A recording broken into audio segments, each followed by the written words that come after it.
Bonsoir à tous. Merci d'être nombreux branchés sur BS News International, votre chaîne qui vous amène des débats, des analyses sur la République démocratique du Congo. Ce soir, j'ai des invités. Nous avons Monsieur Madianga Valérie et notre invité de tout le temps, Monty MC. Monsieur Valéry, merci beaucoup de nous avoir accordé ces moments pour échanger un peu de dépenses qui ont été allouées aux élections présidentielles en République démocratique du Congo. Alors, pouvez-vous un peu vous présenter à nos téléspectateurs qui vous êtes, c'est quoi votre formation et quel est votre travail en République démocratique du Congo? Bon, merci beaucoup Eric de l'invitation que vous nous avez adressée. Merci beaucoup de partager aussi ces moments ensemble avec vous pour ces débats intéressants. Moi, je m'appelle Valérie Madianga. Je suis chercheur et chercheur sur les questions des finances publiques, mais aussi sur le développement local. Et je coordonne l'organisation non but lucratif, le centre de recherche en finances publiques et développement local. J'ai au moins une expérience de 13 ans de recherche sur les questions de gouvernance financière en République démocratique du Congo. J'ai fait le journalisme économique à l'université de Kinshasa. Après ces études, j'ai suivi plusieurs formations sur les suivis budgétaires et la budgétisation pluriannuelle avec les cadres budgétaires à moyen terme, mais aussi aujourd'hui avec la budgétisation à mode programme. Donc, nous suivons de manière permanente, comme je vous ai dit, depuis 13 ans, la gestion financière en République démocratique du Congo, depuis la grande réforme qui est intervenue en 2013 avec la nouvelle loi financière, mais aussi avec les nouveaux codes de passation des marchés publics. Donc, ce sont les deux grandes réformes que nous suivons aujourd'hui et la RDC qui continue toujours à prendre, à mettre en application ces deux cadres importants de réformes initiés juste après les évaluations qui sont intervenues en 2009 par les organisations internationales à travers le CABRI pour voir comment on peut améliorer davantage la gouvernance financière. Voilà. Monsieur Monti, les téléspectateurs vous connaissent déjà, ils ont l'habitude de vous voir. Vous pouvez vous aussi vous présenter pour que Monsieur Mandianga vous découvre pour la première fois.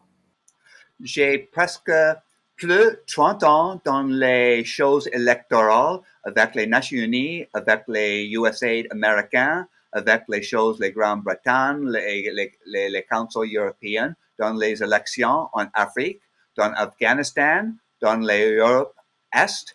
Et je connais quelques, mais je connais pas beaucoup, mais je connais le sagace à le bout les choses électorales. Et pour les dernières 8 ans, je travaille dans les universités chrétiennes internationales en Kinshasa, dans les programmes petits, dans les droits administratifs publics avec les éthiques. Et je suis vraiment le sagace pour votre pays parce que j'ai dit beaucoup de fois, le meilleur ressource en Afrique est le ressource, le capital humain, les citoyens comme vous. Parce que votre intelligence, votre expérience, votre ambition, c'est vraiment fort. Mais pour moi, je suis vraiment désolé pour les élections dernières. Beaucoup d'argent, mais le résultat, c'est presque rien. Et j'ai vraiment, qu'est-ce que le mot? J'ai dit avec les précisions en anglais, peut-être après, mais j'ai dit le petit mot en français. Mon concern est l'argent. L'argent, c'est pas l'argent de Félix Tchisekedi. C'est pas l'argent les élites, les financières. L'argent les citoyens Congo. Parce que le Congo est un pays vraiment riche avec les minéraux, mais aussi avec les richesses, avec les capitales humaines. Pour moi, la conversation est l'État ou les Sénats, les chefs, c'est pas marche avec les bons sens. Il y a les choses intellectuelles, les choses professionnelles qui manquent. Ok. Nous allons revenir sur tous ces éléments. Nous allons entrer en profondeur. Alors, Monsieur Mandianga, nous avons lu votre publication dernière sur les dépenses liées aux élections présidentielles de décembre 2023. Alors, dites-nous un peu, qu'est-ce que vous avez découvert? C'est quoi ces rapports dont vous avez publié? De quoi il s'agit dans ces rapports? Merci beaucoup. Comme je vous dis, c'est un rapport. Nous avons appris beaucoup de choses dans ces documents. Vous constaterez avec nous que c'est d'abord une analyse comparative. Nous avons cherché d'abord à comprendre comment les systèmes, les circuits de la dépense publique fonctionnent au niveau de la CENI, mais aussi les systèmes de passation des marchés publics. C'est pour information à vos téléspectateurs. En République démocratique du Congo, la Commission électorale nationale indépendante a trois budgets. Vous avez les budgets pour les opérations électorales, c'est 73% de son budget. Vous avez les budgets pour les rémunérations et aussi vous avez les budgets pour le fonctionnement courant. Alors, au fil des temps, au fil des années, la RDC a déjà organisé plusieurs cycles électoraux, mais maintenant, nous avons le dernier cycle a été le plus coûteux, je pouvais vous dire. Pourquoi? Parce qu'on a enregistré plus d'un milliard de dollars encaissés par la CENI, contrairement au dernier cycle de 2018, où la CENI avait dépensé quelques 800 millions de dollars. Donc là, déjà, vous voyez que nous sommes à un dépassement de presque 400 millions de dollars qu'on a utilisé comme ça. Or, nous avons découvert que la CENI avait déjà acquis de nombreux matériels électoraux lors du cycle passé. Ce matériel pouvait simplement être recyclé pour rationaliser les dépenses publiques. Or, on a repris tout à zéro, comme si la CENI était une nouvelle institution qui venait de naître uniquement pour l'organisation des élections de 2023. Ça, c'est un. Deuxièmement, nous avons relevé que le circuit de financement des élections en RDC est au moins n'est pas unique. Vous avez plusieurs sources de financement qui arrivent, c'est-à-dire vous avez le gouvernement qui donne de son côté, pardon, le président de la République donne, vous avez le gouvernement qui donne, vous avez les trésors publics qui donnent. Donc, on ne sait pas contrôler qui donne quoi et à quelle hauteur. Et à la fin, on se retrouve avec un budget éléphantesque et puis mal utilisé. Ça, c'est le deuxième aspect. Le troisième aspect que nous avons relevé, il y a la surfacturation des marchés publics. Lorsque vous regardez les marchés publics, euh, lorsque vous regardez les marchés publics effectués par la CENI, c'est le mode de gré à gré. C'est le mode de gré à gré qui est devenu la règle. Or, le gré à gré est une exception à la loi lorsqu'il y a un cas de force majeure, on recourt au gré à gré. Ça, c'est un. Deuxièmement, par rapport au marché public, nous avons relevé que la CENI a confié plus de marchés à la firme Miru System, le sud-coréen, et cette firme ici s'est abusée tout simplement de financement du peuple congolais. Pourquoi? Parce que le travail ou le service rendu était de mauvaise qualité. On a de mauvaises cartes d'électeurs qui ont été achetées par la CENI. Alors, Monsieur Monti, vous avez travaillé dans plusieurs élections en Afrique. Vous êtes aussi au Congo. Vous connaissez l'élite congolais. Selon vous, pourquoi tous ces problèmes surgissent maintenant? Ces problèmes que Valérie a publiés récemment dans son article. Monsieur Valérie parle, j'ai dit d'accord, d'accord, d'accord. Le problème grave est pour moi est le problème avec le leadership, parce que c'est le problème fondamental, parce que les personnes qui travaillent dans les positions petites marchent bien. Le problème est seulement avec les chefs. Votre detail, je donne les acceptances parce que je connais pas. Je dis comme les choses, je avais le savoir. Mais dans les élections 2018, il y a le problème fondamental parce que je participais comme un moniteur avec une église. Mais le mot votre idée avec votre assistance est vraiment nécessaire. Mon but est pour Monsieur Shekati parce qu'il est nécessaire dit commence avec les actions prochaines maintenant. Utilisez presque toute votre idée parce que nécessaire pour les institutions semi-électorales vraiment indépendantes, vraiment professionnelles et marchent avec les choses éthiques, particulièrement avec l'argent, parce que l'argent en RDC est la chose vraiment précieuse et nécessaire pour tous les, qu'est-ce que le mot, qui fait ça, qui gagne, qui perd. Nécessaire pour actuellement et quelques fois par semaine avant les élections, faites un papier, un document avec les déclarations. Il y a d'argent, c'est le travail est nécessaire pour inviter les personnes comme vous pour donner votre idée, votre suggestion, et c'est nécessaire pour l'élection prochaine parce que M. Shekati, légalement, il n'a pas la capacité pour participer, pour gagner présidentiel parce que maintenant, c'est le dernier terme pour lui. Et j'ai un shout-out pour les présidents. Faites une chose transformative. Travaille pour les citoyens en Congo et commence avec les choses, les sonnées, les élections pour les prochaines fois. Parce que quand les élections marchent bien, la société qui respectait les résultats. Parce que la dernière élection, un mois déjà, j'ai plein les choses, je ne comprends pas. Parce qu'il n'y a pas beaucoup de personnes qui donnent le vote. Pourquoi? Vous avez jeté les problèmes. Et le plus important, parce que vous aussi donnez les suggestions, les choses positives qui amélioreraient, qui fait l'effort pour les commissions. Et aussi, c'est nécessaire pour les citoyens de donner le respect pour les commissions. Alors, Valérie, l'opposition s'est plaint disant que la CENI devait être complètement déconstituée, on devait constituer une nouvelle CENI et surtout, ça c'est pour préparer, hein, donc le 5 années après. Selon vous, Valérie, quelle serait la solution durable pour que la CENI soit vraiment transparente pour que tout le monde puisse se sentir à l'aise pour aller aux élections de 2028?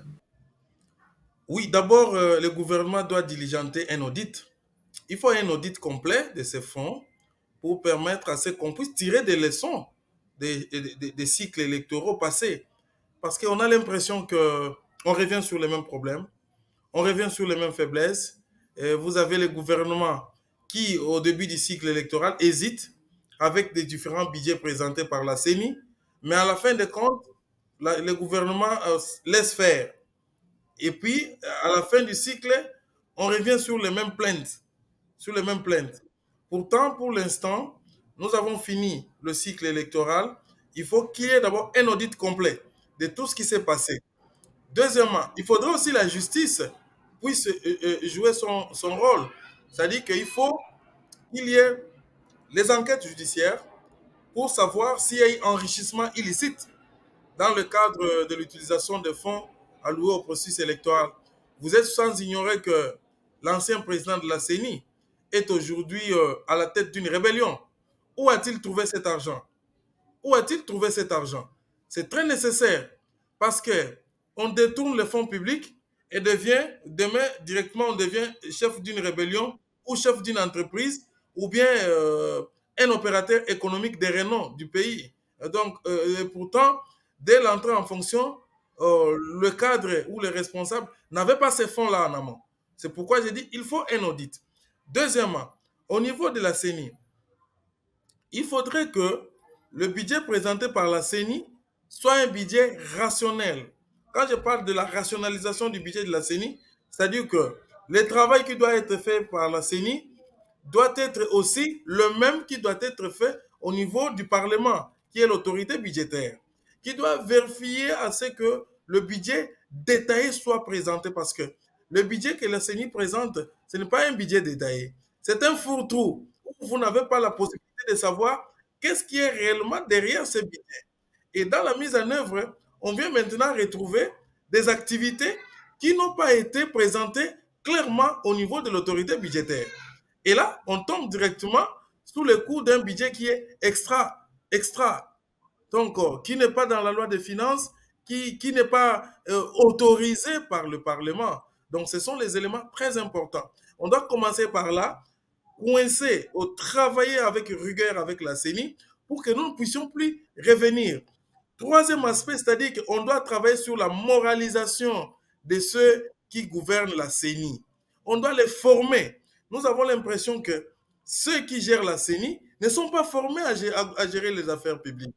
Parce que il y a trop de légèreté, et on ne ressent même pas que ce sont des gens qui ont étudié et ce sont des pratiques vraiment irrégulières et ça fait même la honte lorsque vous regardez comment est-ce qu'on gère les fonds publics et ça fait très mal. C'est pourquoi nous pensons qu'il faut former également tous ces cadres, les cadres politiques, parce que l'administration, elle est là, elle fonctionne déjà. Les problèmes, c'est au niveau des cadres politiques. C'est-à-dire que l'Assemblée plénière, qui est d'abord l'organe, le premier organe de contrôle du bureau.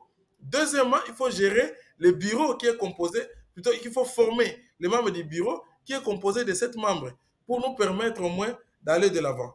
C'est ça vraiment les aspects les plus importants sur lesquels on doit travailler.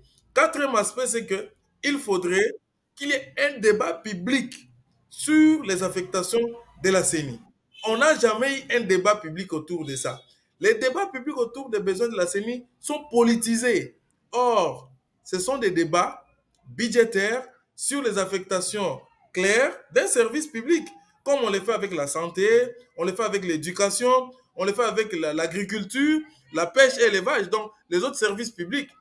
Il est aussi important qu'on puisse voir comment faut-il présenter ces prévisions détaillées au niveau du Parlement, qui est l'autorité budgétaire, pour que le Parlement, qui est le représentant du peuple congolais, puisse être au courant en amont de ce qui sera utilisé dans le cadre de programmation des élections à venir. Selon vous, ces défaillances qui se sont produites, qu'est-ce que le gouvernement ou la CENI devrait faire pour qu'on ne se retrouve pas dans la situation qu'on est aujourd'hui?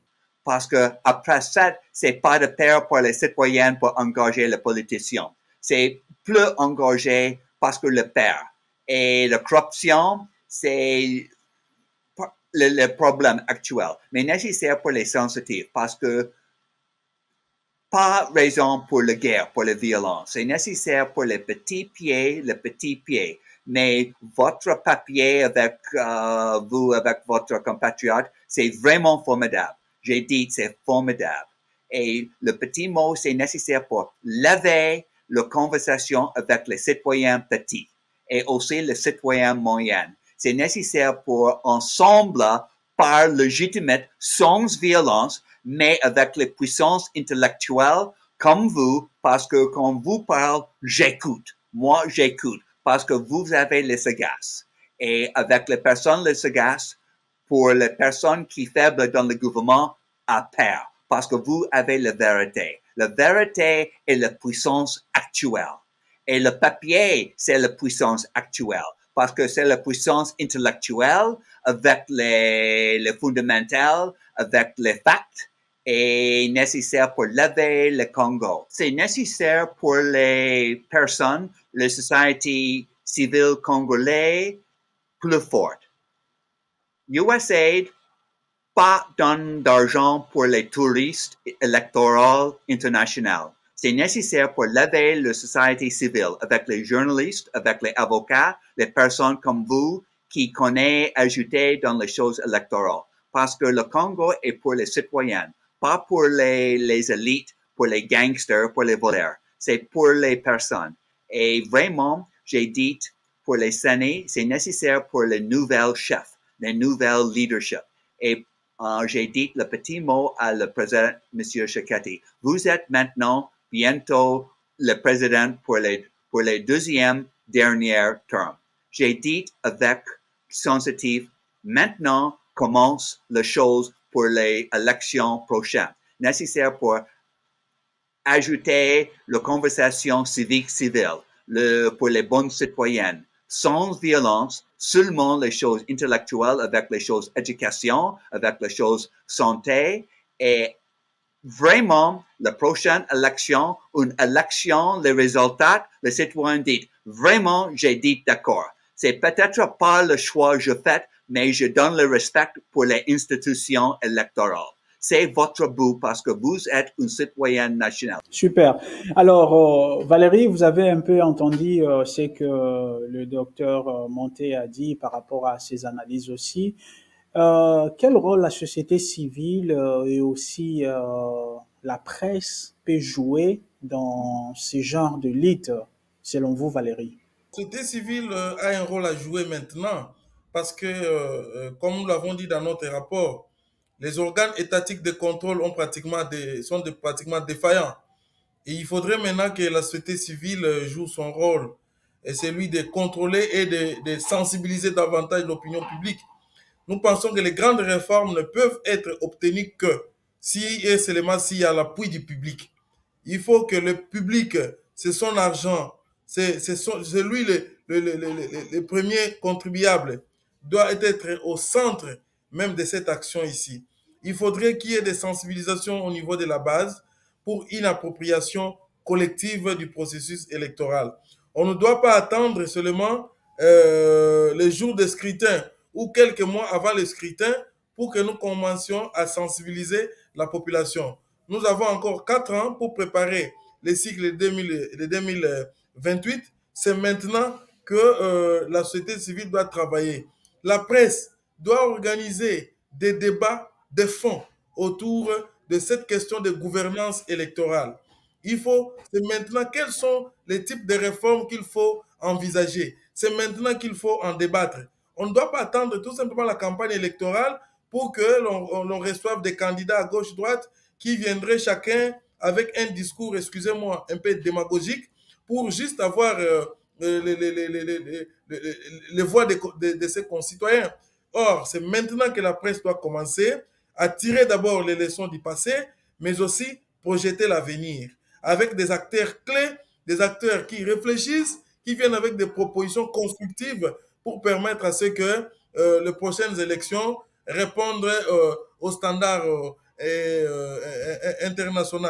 Parce que même la gouvernance électorale, de bout en bout, c'est vraiment chaotique. Selon vous, Valérie, quelle serait la solution durable pour que la CENI soit vraiment transparente pour que tout le monde puisse se sentir à l'aise pour aller aux élections de 2028? Oui, il faut que, moi je recommande tout simplement aux médias de nous aider en cette période de post-électorale, de vulgariser nos études, vulgariser le point de vue des citoyens pour que nos propositions puissent être entendues au niveau des autorités. Parce qu'une société ne peut avancer que lorsque les fonds publics sont très bien utilisés. Nous attendons le développement. Nous avons plusieurs secteurs aujourd'hui qui sont à problème, qui ont besoin de fonds. On ne peut pas mettre beaucoup d'argent dans un processus électoral qui va se terminer dans les contextes, dans les conditions que nous connaissons aujourd'hui. Il faudrait que les médias jouent leur rôle pendant cette période post-électorale en relayant nos réformes et pour permettre à ce que qu'il y ait de bonnes élections qui peuvent être organisées dans l'avenir, mais aussi qu'il y ait de bons choix des animateurs qui viendraient pour organiser les prochains cycles électoraux et aussi à la société civile de travailler ensemble en synergie pour faire une appropriation auprès du public congolais de nos études, de nos analyses, parce que seuls nous ne saurons pas. Il faut que nous puissions être accompagnés par les électeurs, les potentiels électeurs, pour obtenir le changement. Valérie, vous avez dit au départ que vous avez constaté que il y avait quelques machines qui étaient encore en stock ou qui a été utilisées dans les élections, pendant les élections de 2018, qui pouvaient aussi être utilisées pour ces élections, mais on les a pas utilisées. On a choisi d'acheter de nouveaux équipements pour ces élections. Selon vous, pourquoi cela s'est produit ainsi? J'aimerais dire que d'abord, il faut qu'on arrive à dépolitiser la CENI. Ça, c'est un. C'est-à-dire que il faudrait qu'il y ait des acteurs vraiment neutres qui doivent travailler au niveau de la CENI. Et ces acteurs doivent être contrôlés par les organes supérieurs de contrôle. Vous avez le Parlement, vous avez la Cour des comptes qui doivent travailler, qui doivent servir de contrepoids pour contrôler d'abord la gestion financière de la CENI. Parce que la clé de la transparence du processus électoral, d'abord, c'est l'utilisation des fonds. Si les fonds sont très bien utilisés, je crois que le reste pourrait très bien passer. Parce qu'on a l'impression que l'organisation des élections aujourd'hui apparaît pratiquement à l'enrichissement illicite. Et on laisse faire le dirigeant de la CENI utiliser des fonds comme ils veulent. Pourquoi? Parce que ils ont, comment je peux dire, ils ont l'appui politique de certains, de leurs responsables hiérarchiques dans des partis politiques. Et lorsqu'ils utilisent des fonds, ils pensent que en retour, ils sont redevables vis-à-vis de responsables de leur parti politique. Comment j'ai dit? Lorsqu'ils utilisent mal les fonds publics, les responsables des partis politiques s'attendent à ce que, à la fin du cycle électoral, lorsqu'il y aura le scrutin, ils seront réélus. C'est ça au moins la contrepartie. Et on laisse et on attend qu'ils vont gagner les élections, même s'ils ne sont pas élus. C'est ça le paradoxe aujourd'hui au niveau des acteurs qui gèrent la CENI. Si vous regardez la configuration, et ce sont des acteurs qui viennent des différents partis politiques. Même celui qui vient de la société civile a été pratiquement acheté pour servir le camp qui est pratiquement au pouvoir. Donc, une CENI monocolore.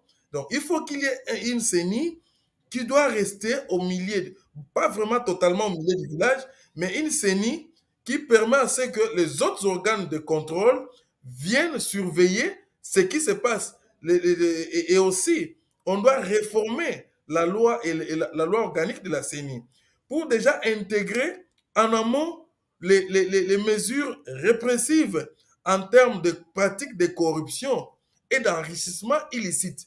Ça doit déjà apparaître.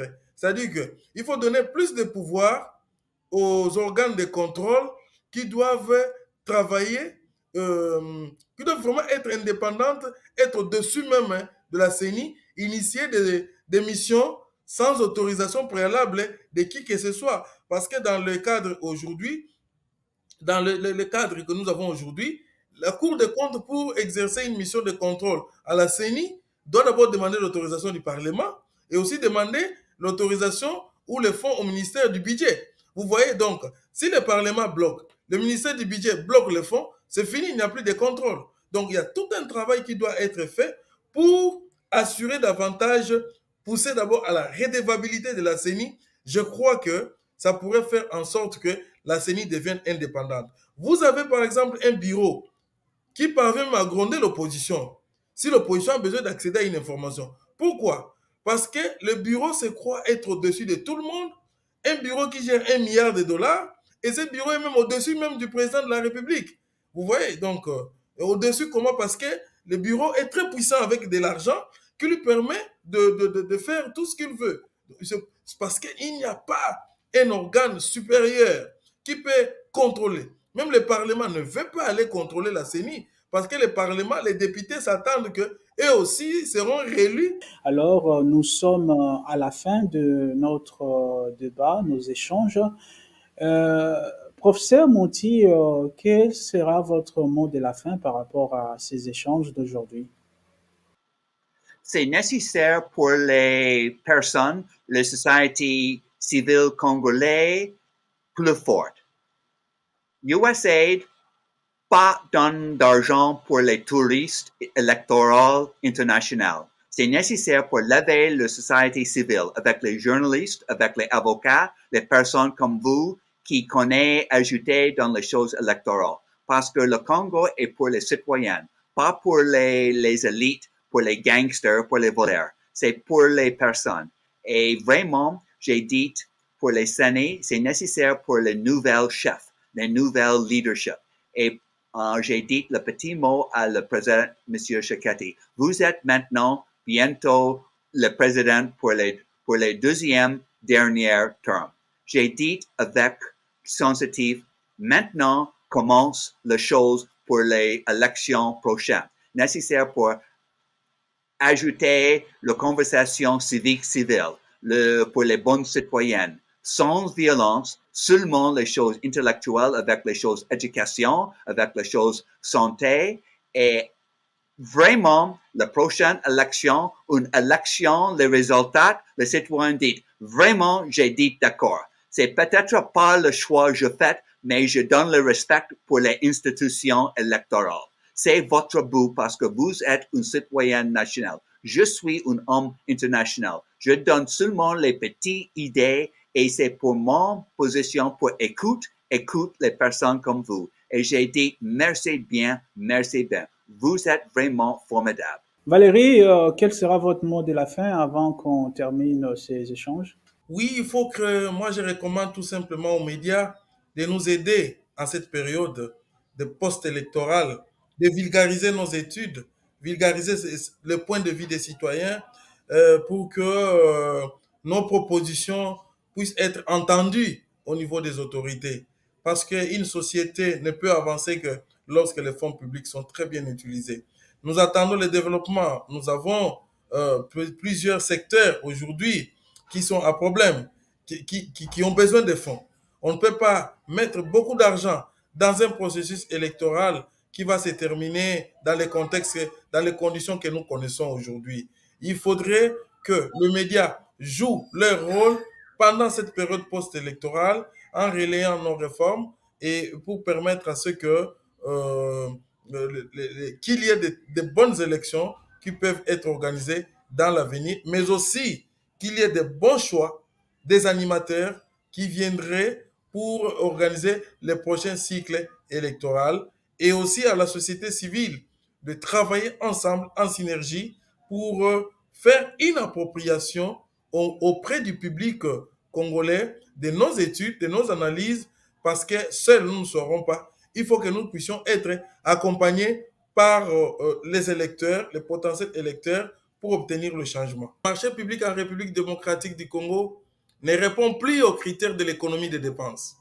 Ça ne répond plus aux besoins primaires, aux premiers besoins, c'est-à-dire que les dépenses telles qu'effectuées ne permettent pas de faire développer la société.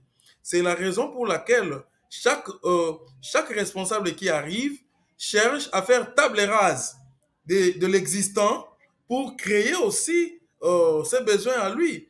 Or, dans le cadre de ces élections de 2023, moi je pense que la CENI n'avait pas besoin de commander d'autres machines. Parce que l'ancien bureau avait laissé 90 000 machines.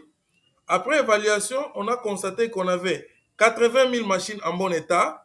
Il était tout simplement question d'acheter des dispositifs de mise à jour de ces machines pour permettre à ce que l'on puisse les utiliser à nouveau. Maintenant, il y a la question des élections de 2028. Maintenant que nous avons presque 100 000 machines, qu'est-ce que nous allons faire? Or, il y a certaines machines qui sont maintenant qu'on ne saura pas les utiliser en 2028. On peut aller maintenant, on peut faire ce qu'on appelle le recyclage. On peut faire la vente, on peut le revendre aux mêmes entrepreneurs pour les recycler, permettre à ce que le revenu tiré, qu'on puisse le reverser encore pour acheter de nouvelles machines. Mais qu'est-ce qui va se passer? Celui qui venait en 2028 fera encore table rase de tout ce qu'on a acheté maintenant. Et ça va nous faire, nous irons de gaspillage en gaspillage. Or, c'est le fonds du trésor public. Dans d'autres pays au monde, on peut utiliser plusieurs fois les mêmes machines tout en faisant des recyclages, des dispositifs qui sont incorporés dans la machine, soit le recyclage total. Ça s'est fait comme ça. Mais ici, on reprend à zéro et là, dans la procédure de passation des marchés publics, il y a des pratiques de corruption et d'enrichissement illicite qu'on découvre. C'est ça le vrai problème. Merci de nous avoir suivis, chers téléspectateurs. Vous avez suivi ces débats sur les élections en RDC, surtout la constitution de la CENI. Quel était le défaillant de la CENI? Qu'est-ce que le gouvernement doit corriger pour les élections à venir, hein? Donc, restez branchés sur notre chaîne. La parole est à vous. Vous aussi, vous pouvez participer à ces débats. Il suffit de nous écrire ou de nous contacter par les numéros qui s'affichent sur notre écran et sur votre écran aussi. Ça va vous aider à entrer directement en contact avec nous et puis échanger avec nous. Merci Valérie, merci Monty pour avoir participé à ces échanges. Quant à moi, je dis au revoir et à très bientôt.